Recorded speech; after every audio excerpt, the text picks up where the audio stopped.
Mel Robbins is one of the most watched motivational speakers online with billions of views across all of her content. She is one of my heroes. And she has made her career with one core idea, that your brain is working against you and that there are tools and techniques that you can use to help solve that problem and change your outcomes. In one of her most powerful videos, she broke down how fear affects performance and how a technique backed by neuroscience can allow you to overcome that to be a better high performer. So today we're going to break down exactly what Mel Robbins had to say about fear, stress, and performance and why it matters for your brain and how you can turn that around and actually use these tools to up your performance starting right now. Let's do it. You know, I've heard a lot of experts say that fear isn't real. That is such a bunch of baloney. Fear is so real. In fact, there are probably things that you're afraid of doing right now in your life, in your relationships, at work. And the fact that you're afraid, that's robbing you of all of the experiences that you want to have in your life. I mean, if you're afraid to fly, that's going to limit your ability to travel and see the world or go visit friends. If you're afraid of public speaking, that's going to really limit your ability to express yourself and share your ideas. If you're afraid of talking to your boss or asking for a raise, that directly impacts how much money you make. So I love that she opened with this. And one of the things that I say, so I don't say that fear isn't real. I do distinguish between real, like fight or flight worthy fear, if you've watched any of my other videos, and that fear that I like to use as an acronym of false evidence appearing real. So our fight or flight response was made for a short-lived dynamic stressor. The bear is chasing us. The car is going to hit us as we cross the street. That's real fear. So I think what she's talking about, that people who have said things like motivational speaking or fear of flying or fear of heights is not real fear because it is different in how we look at it, right? So I do flying trapeze. I climb a 20-foot ladder, a 25-foot ladder. I grab a bar, I swing out, I do the thing. That is fear for a lot of people. For me, I find it exhilarating and fun. So the types of fear that she's talking about aren't just the big stressors, the big fight or flight worthy stressors. She's talking about the fear of talking to the boss, the fear of flying, the fear of advocating for yourself. And we can get even more micro than that. That fear of making a mistake, that fear of not being accepted by our peers, that fear of burnout, the fear of being shunned from conversations, the fears that hold us back in our everyday life. And these fears are connected to performance. If you've got a fear of being judged, you're probably not going to jump up in a meeting and give your opinion. You're going to sit back because there's that fear that is holding you back. That keeps you stuck in your career. And I have worked in health and safety where it's a constant stressor, 911 dispatchers, healthcare, where the stakes are real. And those fears of performance are really going to affect how you do your job. I can't wait to hear what she says next. If you are dreaming of starting a business or you've already started a new business, but you're afraid to talk to people, and you're afraid to share your business with people. Mm-hmm. I mean, fear is something that stops us all. And that's why I'm here to talk to you, because it doesn't have to. Fear is real, but I am going to share a secret weapon that I have used for years to beat every single fear that used to stop me. Now, first, before we get into this secret weapon, I just want to cover a few facts about fear. I can't wait to hear her facts about fear. But one other thing that I wanted to add in is so often employers and companies and organizations, they don't address, first of all, they often don't address culture. And if there's a problem with culture, that can activate fear in a lot of people. If they don't feel emotionally and psychologically safe, that can activate fear in a lot of people. And all of this trickles down from the top, right? So if you're in an organization that is not allowing you to have the support that you need, that is giving you the resources to make sure that you are feeling secure in your workplace, then this is going to be even a bigger problem. And so often companies overlook this. They are not communicating with their staff about if they're feeling emotionally and psychologically safe. So these fears are really going to be tough because you're not going to speak up and say, hey, I'm afraid if you're not feeling psychologically safe. So here we go. Let's hear her facts about fear. What it is, what it isn't, and some things that you may not know about fear. So first thing, fear is a physical state in your body that is exactly the same as excitement. Let me say that again. Fear and excitement are the exact same physical state. Your heart races. You might sweat a little bit. You might feel tightening in your chest. You might feel a pit in your stomach. You have a surge of cortisol. It's basically the way that your body goes into a hyper-aware state because it's readying for action. Now, what's the difference between fear and excitement? Really simple. The only difference between fear and excitement is what your brain is doing as your body is all agitated.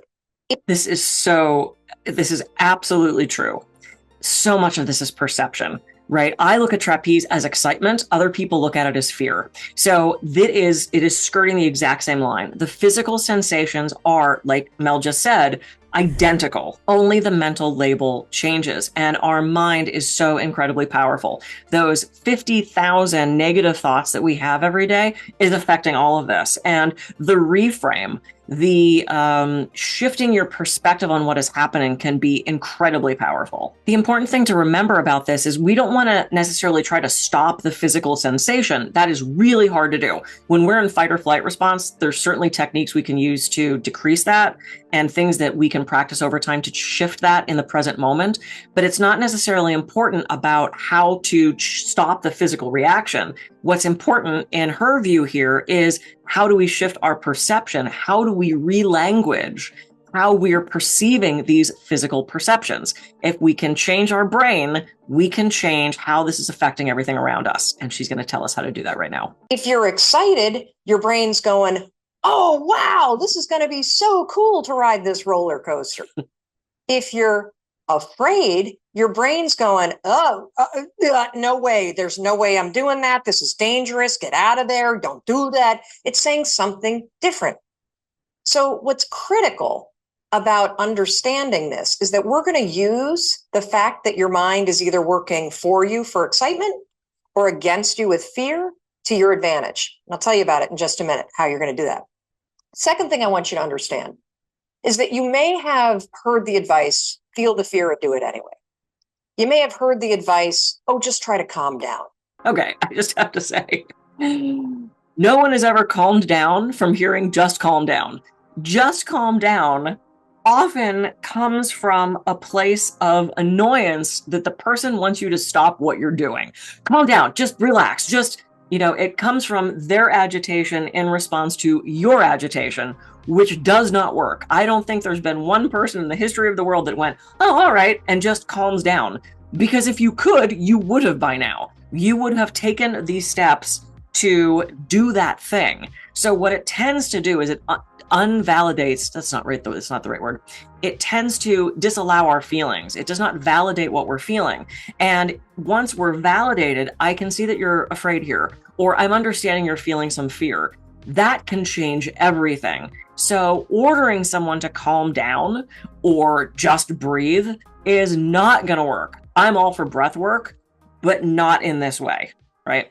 All right, here we go. By the way, if you're watching this and thinking, I really need this for my team, go ahead and click the link in the description below. It'll take you right to my website where you can get more information about me and contact me directly so that we can jump on a call and we can see how I can help you and your team be the optimum that they can be. I have spoken 350 times around the world, 2 TEDx talks, for organizations such as Merck and the United States Postal Service. I even created a stress reduction program for the US military.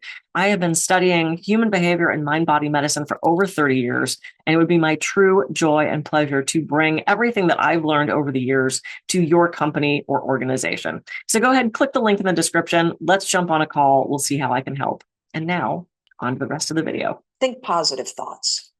It doesn't work, does it? And there's a reason why it doesn't work. So let's go back to fact number 1. When you're afraid, your body's in a state of arousal and agitation, and your heart is racing, and you're all like amped up, and you're hyper aware of what's going on, and you're freaking out a little bit. What is it like when you're calm? you just kind of chill, right? You got like this low arousal state. She cracks me up. She's such a good presenter. I love her shift in how she explains about this and moves into the state of relaxation and gets all calm with it. Positive thinking alone, I'm all for affirmations, and doing them over time can really shift your perception. But she's absolutely right. Positive thinking, if you are really, really amped up, can actually heighten your anxiety. In some people, it can calm it. You do your affirmation, I am calm, I am breathing, I am present, that can start to shift over time. But if you're in a really hyper arousal state, you're not hearing those things. Fight or flight has taken over, right? You are not hearing positive things. You're looking at the world around you through a negative lens. You are viewing everything as scary and a threat. So for someone to walk up to you and say, breathe, calm down, think your mantra, that is probably not going to work for what you're trying to do right now. Very, very difficult to go from a state of agitation of being all jacked up and excited and weirded out to a kind of state. It doesn't work. It's like trying to stop a train by throwing a boulder on the tracks. It's going to make. So this is why so often generic wellness programs don't work. For the person that falls in that middle range, not too stressed and not too calm, I mean, it works perfectly, right? But we're talking about the people that are experiencing high anxiety. And we are seeing anxiety rise in our society. Social media is contributing to this. What's happening in the world is contributing to this. There's a lot of rumination and anxiety and unrest right now happening with us mentally. And this is affecting our job. Even if our stress is coming from someplace else, we are dragging it around with us. So she's absolutely right. You can't just say this little platitude of, hey, I feel better and expect that to work. So she's going to tell us in just a second what that actual technique is. The train jump off the tracks, it's going to cause a disaster. In fact, they've proven in research that when you try to ignore your fears, it actually makes them worse. And they've also proven in research that positive thinking alone also can make your fears worse. So what do you do? What do you do when you're about to go talk to your boss and you feel afraid? What do you do when you have to get on a plane and you're actually terrified of flying? What do you do if you got to give a presentation and you are afraid of public speaking? Here's what you're going to do. You're going to use a strategy, the same one that I use, that has helped me beat every single fear and turned me into somebody that is terrific when it comes to a high stress situation. This is how you do it. You're going to use my 5-second rule in combination with what I call an anchor thought. And that is going to reframe what your mind is doing so that your mind goes from feeling agitation and making you afraid to reframing it from agitation to excitement. It works like mad. So I love this technique. So the technique that she's about to share, her 5-second rule, you count backwards from 5 down to 1. And what's really ironic about this is as a hypnotherapist, that is how we get people into a hypnotic state. We count backwards, 5, 4, 3, 2, 1, and you drop into that place. Now, I don't know that that's where she got this, but this is definitely a hypnotic technique of counting yourself down so that you are relaxing.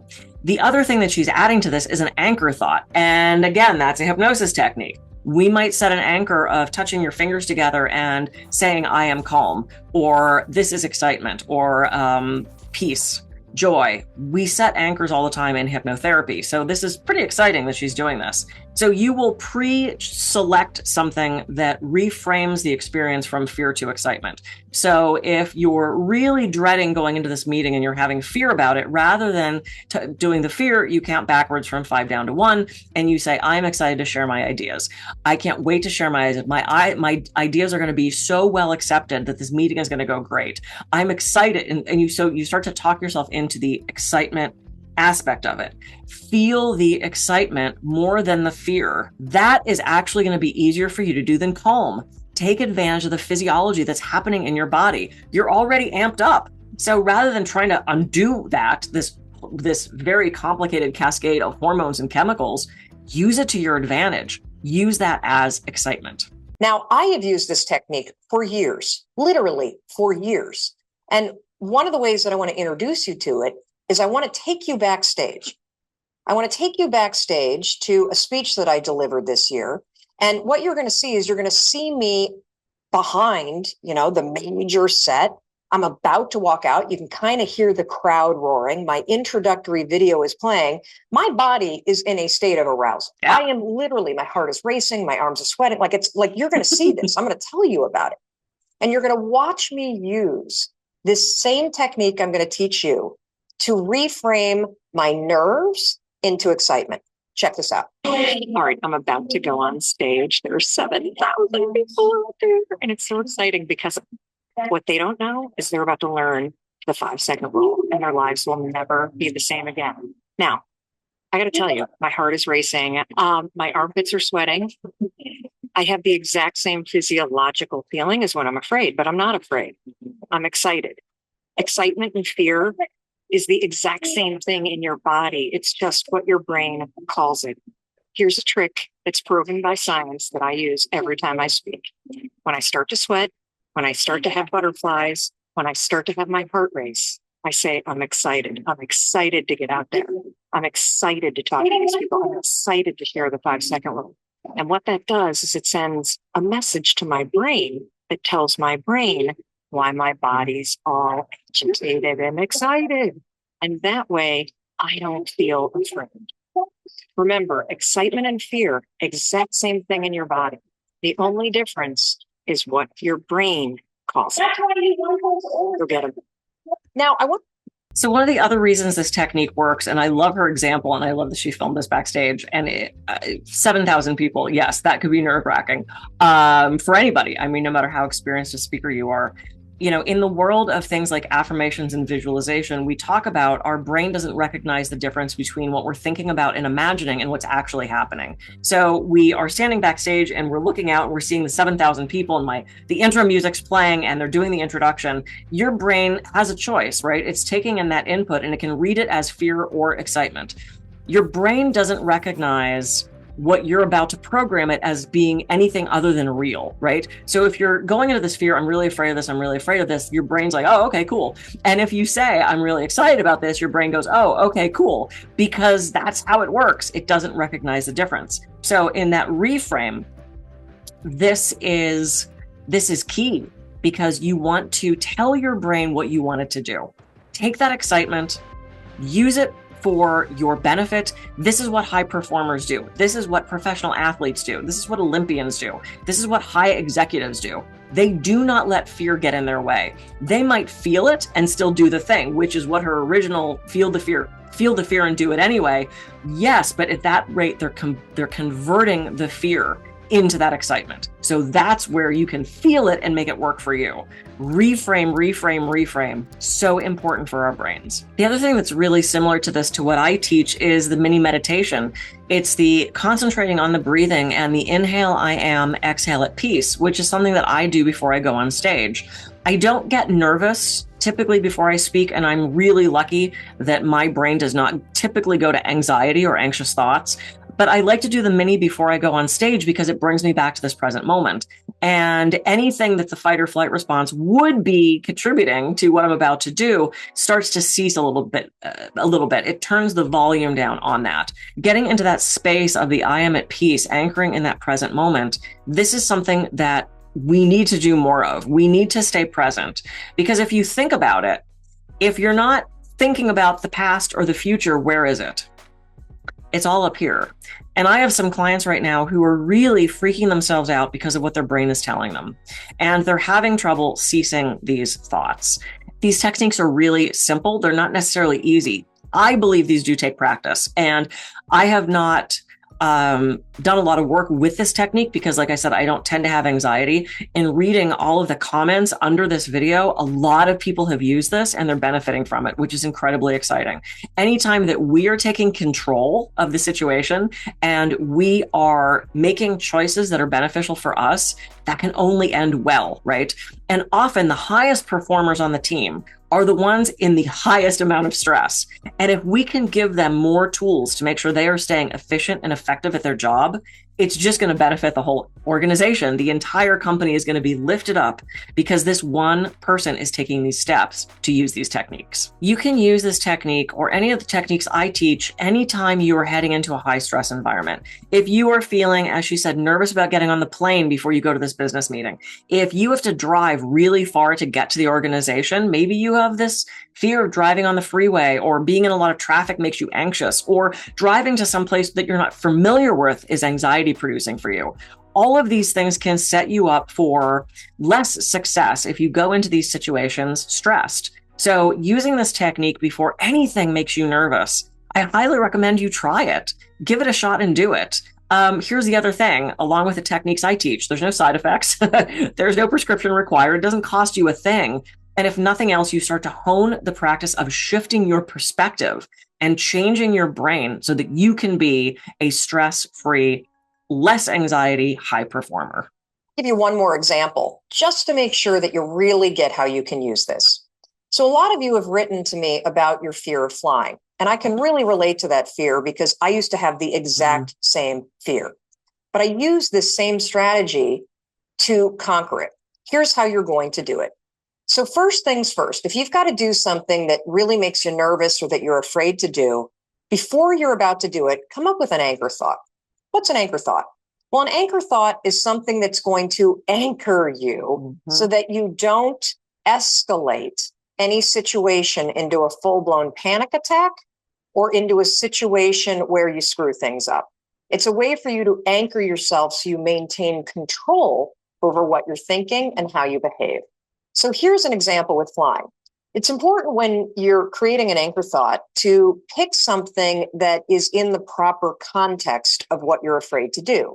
So for flying, pick an anchor thought that has to do with the trip that you're taking. So if I'm boarding a plane to fly back home to Michigan, an anchor thought might be a picture in my mind of my mom and I walking on the shores of Lake Michigan where I grew up. This is a beautiful anchor thought. And I love that she's using something personal. We want an anchor thought that is going to evoke positive feelings in us. Seeing ourselves have the successful meeting, seeing ourselves be at our cousin's wedding, hugging our parents as we meet them at baggage claim. We want to make sure it is a realistic and pertinent thought to what we're about to do, right? If you're about to get on the plane and that makes you nervous and you're heading to Michigan to see your family, you don't want your anchor thought to be, 5 summers from now, I'm going to Hawaii. That's not going to work in the same way. And again, the cool thing about this is because, as I already said, the brain doesn't recognize the difference between what we're thinking about and imagining what's actually happening. Mel putting herself into this image of hugging her mom and getting to walk along Lake Michigan, your brain is now going to start to shift, and your brain is going to look forward to this positive experience that is coming. And it's going to, in the list of important things, it's going to drop down the fear of being on that flight. So I love this anchor thought, and it's a really good piece of advice to make sure it's pertinent, right?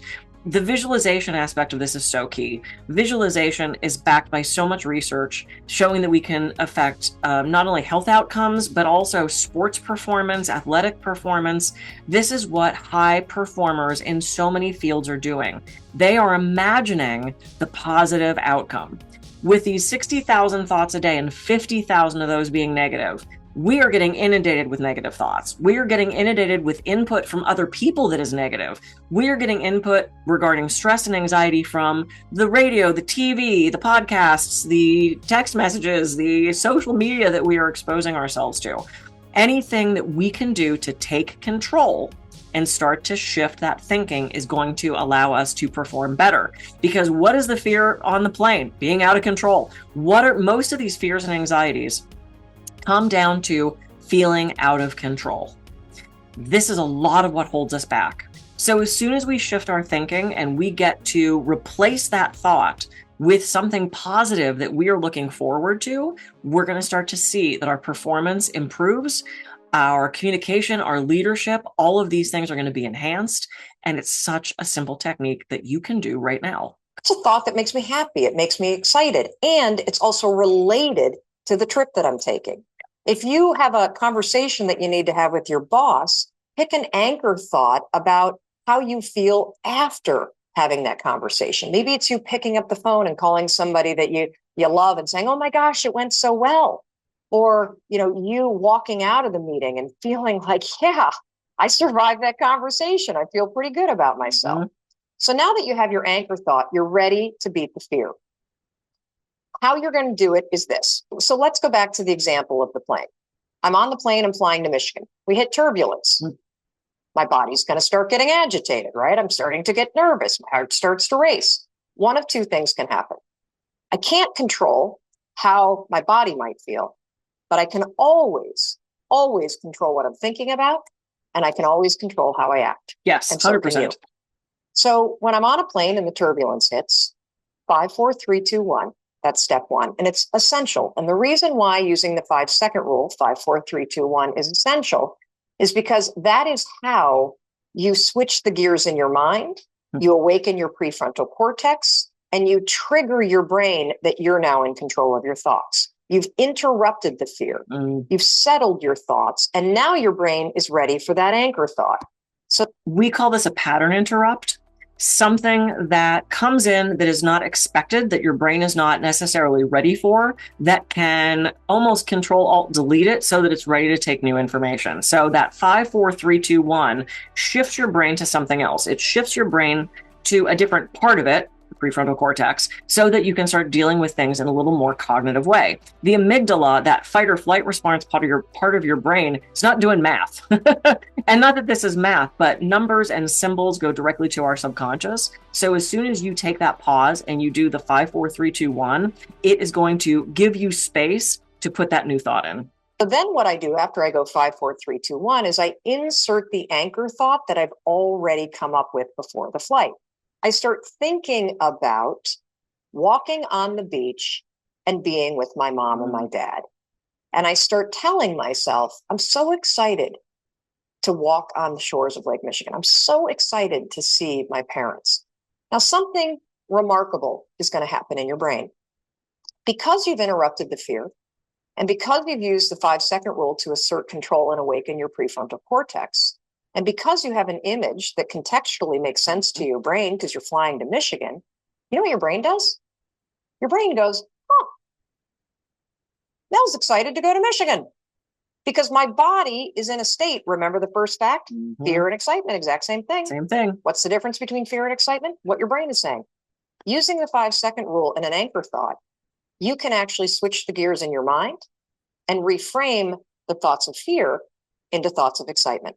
And because you have a vision that makes sense based on what you're doing, your brain buys it. You just tricked your brain. Fear is real. You can't control the feelings that are going to rise up in your body when you're on a plane or when you're talking to your boss or when you see somebody that's attractive and you really want to go over and talk to that person.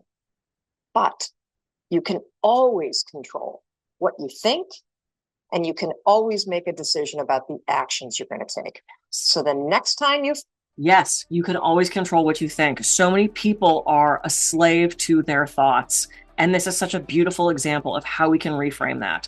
How all of us, no matter what the fear is, no matter what the repetitive thought is, and I would also say that this is good. Maybe it's not even fear or anxiety. Maybe you're just being bombarded with thoughts, right? Maybe you wake up in the middle of the night and your to-do list starts to happen, right? You get up to go to the bathroom and your brain goes, hey, while I have you, and the thoughts start. This is not the time that we should be thinking. We need sleep, right? So doing the 5, 4, 3, 2, 1 and thinking, imagining yourself waking up the next morning refreshed, imagining yourself having a great night's sleep, waking up in the morning going, oh, I feel so good. This could also work for that. I love this idea. So basically, you're going to have to, in sort of a way, you're going to have to anticipate what you think that fear is going to be because you want to set the anchor thought before you go off to do the thing. So if you know you have a fear of flying or you're starting to think about talking to the boss and you're having this fear, set that anchor ahead of time. Make sure you know what that anchor thought is going to be. Trying to do it in the moment might be difficult because you're already in that state of fear, right? So have that handy. In fact, where you write your gratitude journal or your to-do list, have those beautiful anchor thoughts that you can keep handy so that you can turn to those if you need them. and when you need them. So have that anchor thought ready to go. You start to feel the fear. You have those sensations in the body that fight or flight response kicks in. Notice it. The first key to this is noticing it. You have to notice it and acknowledge it, or else none of this is going to work. So you notice, oh, I'm starting to feel, starting to get those symptoms. 5, 4, 3, 2, 1. Go to your anchor thought. Oh, I'm so excited to get this promotion. I can't wait to call my friend afterwards and tell her how good this went. Start to anchor that in. Brain doesn't recognize between what you're thinking and imagining and what's actually happening. So as you start to tell yourself about that anchor thought, you are going to start to see that shift. And then when you're in that excited place, move forward with the thing that you have to do. This is such a beautiful practice. And basically what this does, the main takeaway that I got from this is that we're in control. And so often we feel so out of control of our emotions, out of control of our environment, out of control what's happening. And like Mel said, we can always control our thoughts. Sometimes it takes practice. And I encourage you to practice this. This is probably not going to be a one and done sort of thing. I encourage you to use it on small stressors so that when a big stressor hits, you're ready and you have that practice to do. But here's something I didn't tell you at the beginning of this video. All of this breaks down completely if you do not have systems in place to handle the chronic low-grade stress. This 5-second rule is going to be great for those spikes, but what about those daily things that are getting you in those moments at the office? Those daily moments that are happening, this low-grade, constant hum of stress. Go ahead and click the video below and I can show you systems, tools, and techniques for managing that in that video. And if you want to bring me into your next event so that I can help you and your team be high performers that you know you have the capability and the possibility of being, go ahead and click the link in the description. Book a call with me and we can talk about how I can help your team skyrocket to the next level. We'll see you next time.